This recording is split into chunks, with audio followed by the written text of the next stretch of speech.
주의 이름으로 사랑하고 축복합니다. 오늘은 토요일이죠. 이번 주간 어떻게 지내셨습니까? 오는 길 보셨죠? 오는 길에 여러분들 너무 그립고 또 오는 길, 예배드리러 오는 길, 아마 교회가 멀지만 오는 길에 아마 은혜가 다 되고 예배를 사모하는 마음이 가득한 분만 이렇게 멀리 올 것 같아요. 아니면 누가 이렇게 멀리 교회에 예배드리러 올 수 있을까요? 여러분들이 좀 보고 싶어 할 것 같아서 앞쪽에 오는 길을 좀 찍어서 올려봤습니다. 그리고 이 자리는 지금 거의 매일마다 드렸던 새벽 예배의 자리죠. 그래서 제가 항상 이 자리에서 말씀을 인도하고 양쪽 옆에 이제 권사님들하고 사모님 또 우리 청년들 집사님들 오셔서 함께 예배했던 자리입니다. 이 자리도 너무 그립고 하루속히 빨리 모여서 또 기도하고 마음껏 또 식사도 떡도 나눌 수 있는 교제할 수 있는 시간이 하루속히 오기를 바랍니다. 내일이 주일이죠. 내일 주일 준비가 잘 되고 있으신지요? 무엇보다 오늘 말씀을 통해서도 또 준비되기를 원하고 비록 오늘 하루가 끝나가는 시점이지만 그래도 아직도 늦지 않았습니다. 준비하셔서 내일 안식일 주 앞에 예배하는 날 주 앞에 기쁨으로 나갈 수 있도록 또 준비되시기를 축복합니다. 말씀을 이제 계속해서 누가복음 13장 1절부터 9절까지의 말씀을 함께 보도록 하겠습니다. 1절부터 9절까지의 말씀은 두 가지로 나눠집니다. 첫 번째 1절부터 뒷장의 5절까지 보면은 회개하지 아니하면 망하리라 라는 제목으로 들어가고요. 6절부터 9절까지는 열매 맺지 못하는 무화과 나무의 비유 많이 들어보셨을 것입니다. 비록 두 얘기가 나눠져 있지만 한 얘기로 흘러가고 있습니다. 이렇게 말씀을 보면서 이 시대 가운데 또 이번 주간 가운데 또 오늘 이 시간 남은 시간 또 내일 이 시간 가운데 우리가 주의 뜻대로 다시 한 번 더 세워지는 시간 되시기를 주의 이름으로 축복합니다. 이제 1절부터 9절까지에 보면은 복잡하게 더 깊이 들어가면 좀 길어지니까 짧게 간추려서 한번 나눠봅니다. 13장 1절 말씀에 그때 마침 두어 사람이 와서 빌라도가 어떤 갈릴리 사람들의 피를 그들의 제물에 썩는 일로 예수께 아뢰니. 이게 무슨 말일까요? 그죠? 빌라도, 총독 빌라도가 나오죠. 총독 빌라도에 대해서 성경에서는 여러 가지 자료를 제공합니다. 그 당시에 총독 빌라도에 대해서 설명이 좀 있더라고요. 그래서 이번 누가복음 3장 1절에도 마지막으로 언급되기도 되었는데 주후 26년 전부터 36년까지 유다 지방을 다스린 로마의 총독이었습니다. 유대인들의 성전이 있는 이 예루살렘에 그에 관한 관할 구역이었었죠. 근데 빌라도에게는 이 예루살렘의 이 유다 백성들은 굉장히 골칫거리였습니다. 왜냐하면 자기도 좀 더 로마에 대해서 좋은 자리, 높은 자리에 올라갈 수도 있지만 이 관할 구역을 맡음으로 인해서 그는 어떻게 보면은 진급할 수 있는 가능성마저 또 없어지죠. 왜냐하면 로마의 먼 병방이기 때문입니다. 보잘것없는 이 민족을 통치하기 위해서 주둔하고 있는 자체가 이미 스트레스였습니다. 왜 내가 지금 이렇게 하고 있는지. 그래서 유대 백성들에 대해서 굉장히 안 좋은 시각을 가지고 있었죠. 경멸의 대상이기도 했다고 합니다. 그리고 자기가 수로를 건설하기 위해서 성전에 있는 그 돈을 강제로 가져가기도 했다고 나옵니다. 그리고 황제의 그런 우상의 그 모형을 만들어서 예루살렘 성 안에 가져오면서 유대인들과의 또 굉장히 싸움이 또 안 좋은 것이 또 되기도 했죠. 팍스 로마가 지배하려 힘에 대한 그런 평안을 그들은 가지고 왔었죠. 강제적인 평화죠. 하지만 예수님께서 오셔서 이 강제적인 평화 가운데 참 평화를 가지고 오시게 되죠. 이 대립되는 관계 가운데 이 로마 빌라도 총독이 와서 어떤 갈릴리 사람들의 피를 저희의 제물에 썩는 일로 예수께 구한. 이게 무슨 말이냐 하면은 갈릴리 사람들이 왔는데 로마 총독 이 빌라도가 그들을 무고하게 죽였던 일이 있었다. 피를 흘린 사건이 있었다라는 것을 암시를 하고 있어요. 그래서 무력으로 정복을 시켜서 가기 때문에 이 무력 가운데서는 이 로마의 총독의 이런 정치는 필연적으로 따라올 수밖에 없을 것입니다. 그래서 이것을 얘기를 하면서 이것이 이렇게 피를 흘린 사건이 있는데 이 사건이 어떻게 된 것입니까? 2절과 3절 보면은 대답하여 가라사대 너희는 이 갈릴리 사람들이 이같이 해 받음으로써 모든 갈릴리 사람보다 죄가 더 있는 줄 아느냐 너희에게 이르노니 아니라 너희도 만일 회개치 아니하면 다 이와 같이 망하리라. 이 2절과 3절 말씀은 4절과 5절 말씀을 비교해서 봐야 됩니다. 4절과 5절에 또 실로암에서 망대가 무너져 치여 죽은 18사람이 예루살렘에 거한 모든 사람보다 죄가 더 있는 줄 아느냐 너희에게 이르노니 아니라 너희도 만일 회개치 아니하면 다 이와 같이 망하리라. 이 4절과 5절 또 2절과 3절 사이에 연결한 또라고 하면서 앞 얘기와 두 얘기를 비교하면서 예수님께서 말씀해 주세요. 첫 번째 이야기는 간단하게 말씀드려서 그겁니다.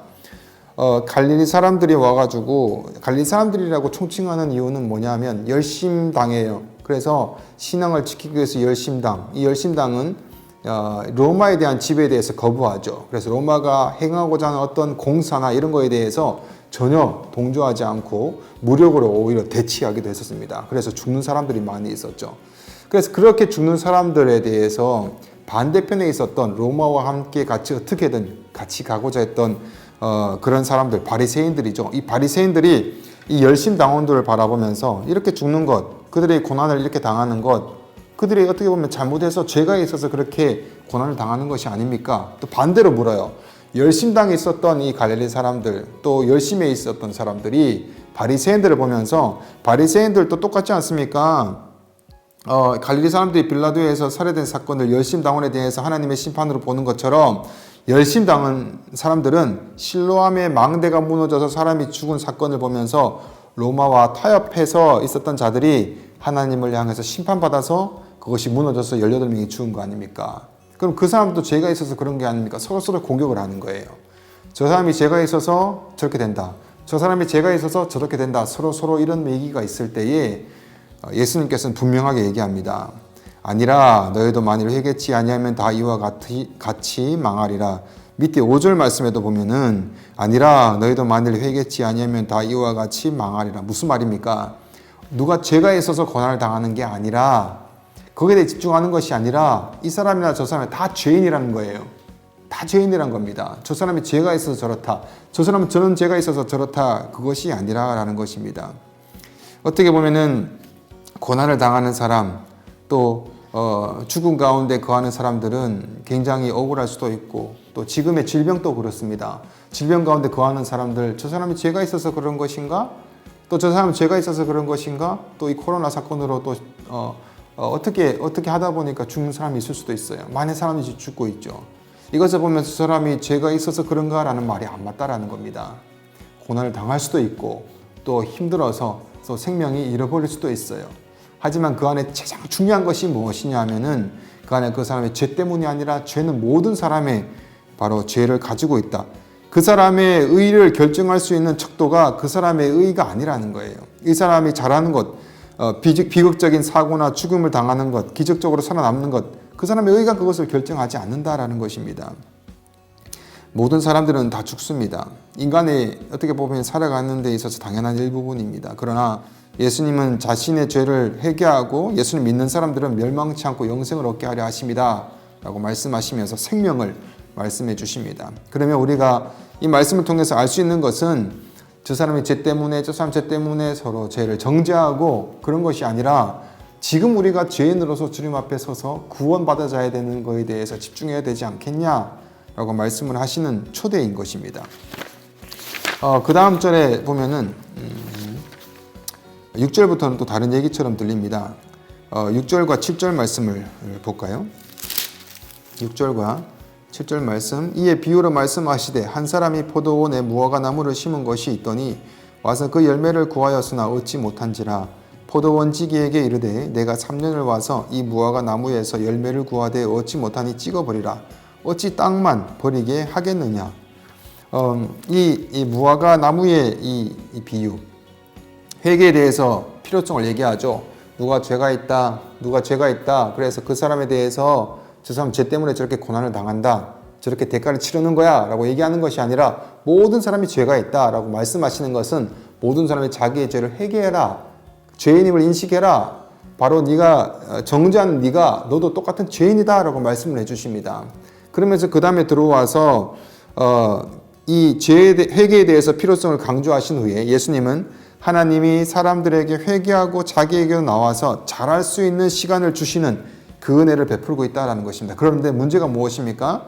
그 문제가 잘할 수 있는 시간을 주셨는데도 불구하고 그들은 이것에 대해서 열매를 맺지 못한다라는 것이죠. 자라나지 않는다.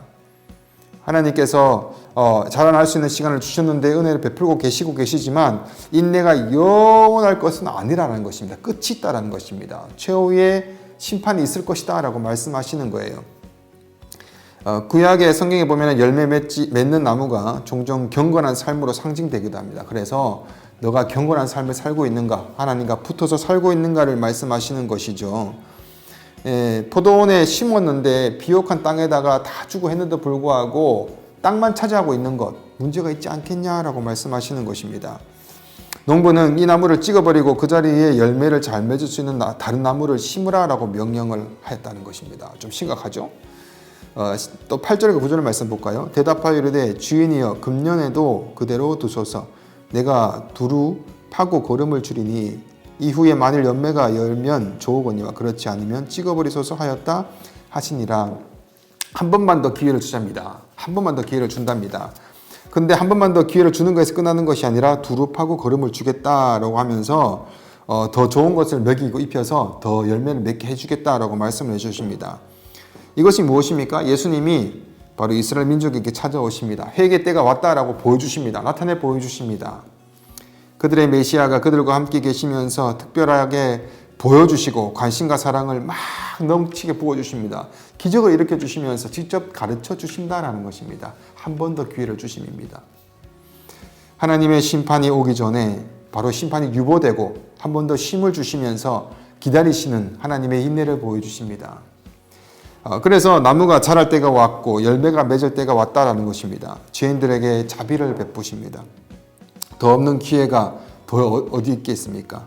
하나님은 죄인들에게 자비를 베푸시는 분이십니다. 하지만 거부하는 자에게는 그 자비가 베풀어지지 않는다. 심판을 당할 것이다 라고 말씀해 주십니다.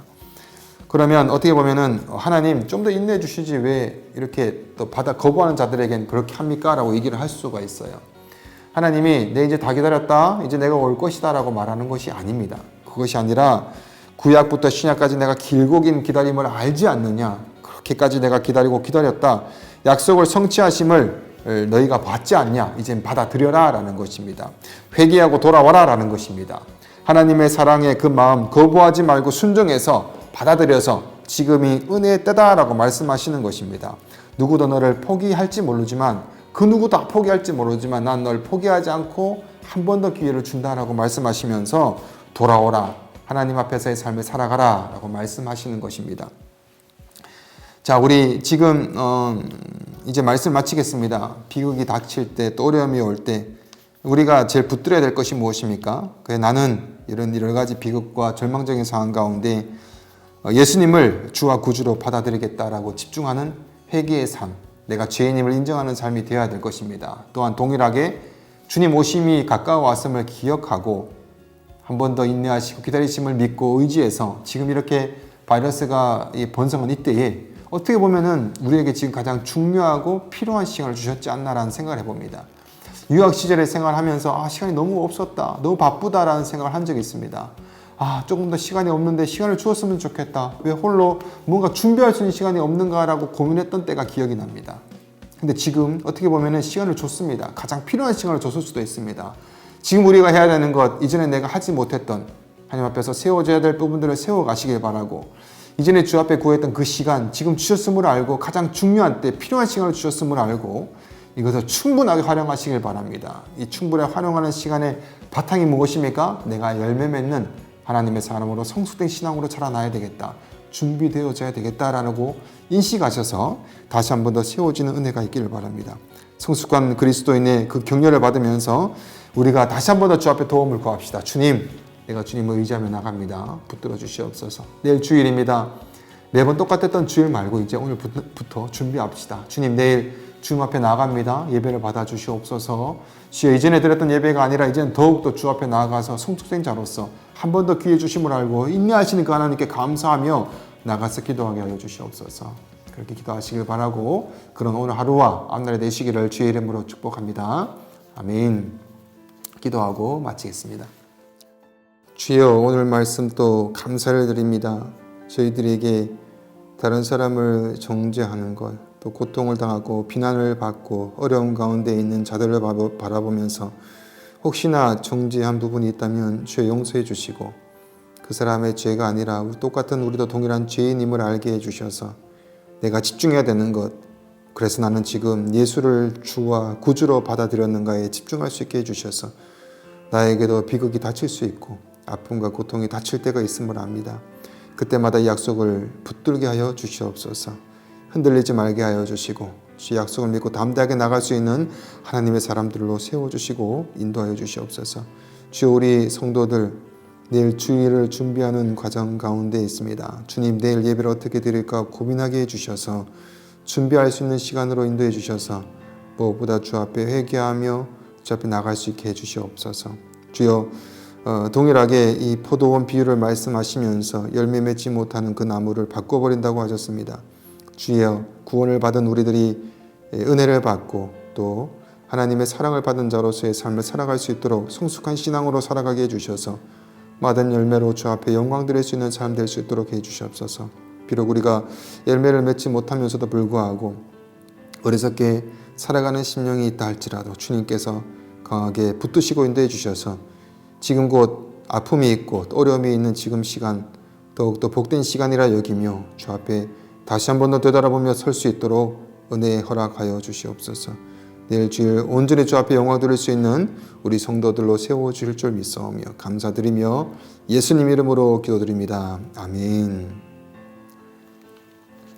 예, 사랑하고 축복합니다. 내일 주일입니다. 준비하셔서 내일 또 예배합시다. 어디에 있든지 간에 함께 예배하는 귀한 은혜가 여러분에게 있기를 축복합니다. 그럼 또 내일 뵙겠습니다.